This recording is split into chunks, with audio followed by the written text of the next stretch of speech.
to challenge any of these gentlemen up here to a 25-mile bike ride any time of the day in the heat of Texas. And you know, that subject has come up, and sometimes in fun, but sometimes not in fun. But, you know, there are laws against age discrimination, so if you push this too much, you better be careful.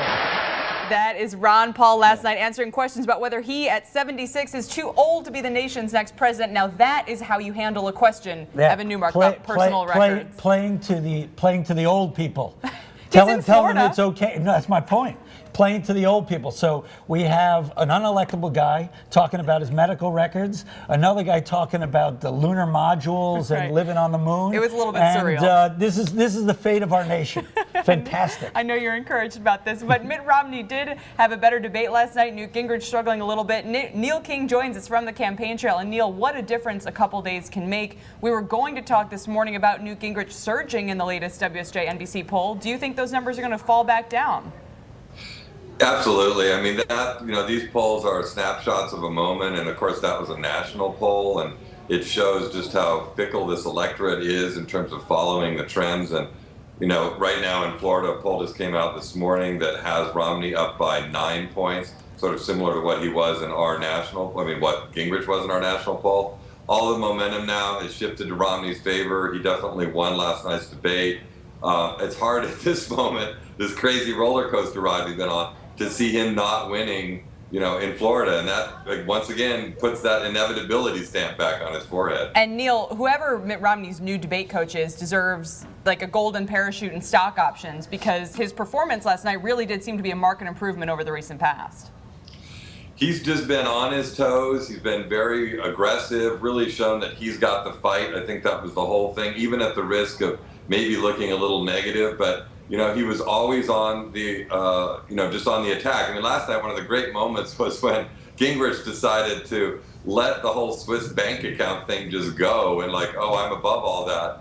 And then Romney came at him and sucker punched him and it's like, oh, so you're going to talk about it on the campaign trail, but not right in front of my face at the debate? And Gingrich kind of looks at him and is like, oh, all right, game on, then I am going to attack you. But the attack fell flat in the end. And it was Romney managed to beat him on the whole question of, you know, Swiss bank accounts. Yeah, and Rick Santorum people thought he also had a good debate. Again, Ron Paul had some of the most memorable lines of the night. Neil, is Ron Paul going to make a big difference in Florida? How is he doing in the polls? You know, Florida's a winner-take-all state in terms of delegates, so he's like 12, 13% there at the moment. That's sort of where he is nationally. That's where he was in our poll that came out yesterday nationally.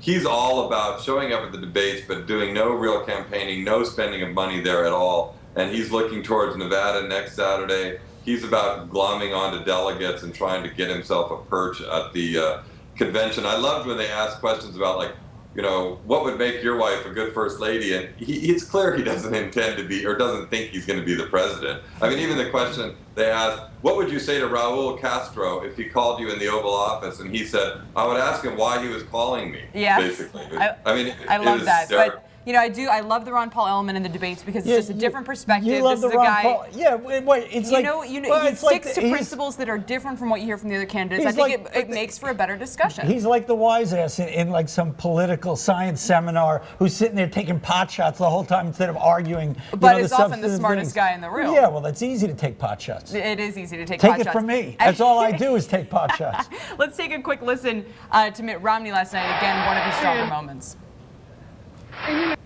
Mr. Speaker, I'm not anti-immigrant. My father was born in Mexico. My wife's father was born in Wales. They came to this country. The idea that I'm anti-immigrant is repulsive. Don't use a term like that. You can say we disagree on certain policies, but to say that enforcing the U.S. law to protect our borders, to welcome people here legally, to expand legal immigration, as I approve, that's somehow anti-immigrant is simply the kind of over-the-top rhetoric that has characterized American politics too long. And I'm glad that Marco Rubio called you out on it. I'm glad you withdrew it. I think you should apologize for it. And I think you should recognize that having differences of opinions on issues does not justify labeling people with highly charged epithets. I'll tell you what.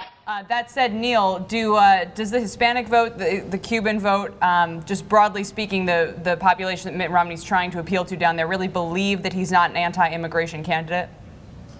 Yeah, that was a brilliant moment, and that whole debate I think will be known as the repulsive debate. I think that exchange encapsulates the whole debate. The irony, and this is why Romney is great at this kind of stuff, is of the people on the stage, I think it's patently true that he's the most anti-immigrant, which is what the question was. Does that mean he is anti-immigrant? No, I don't think so.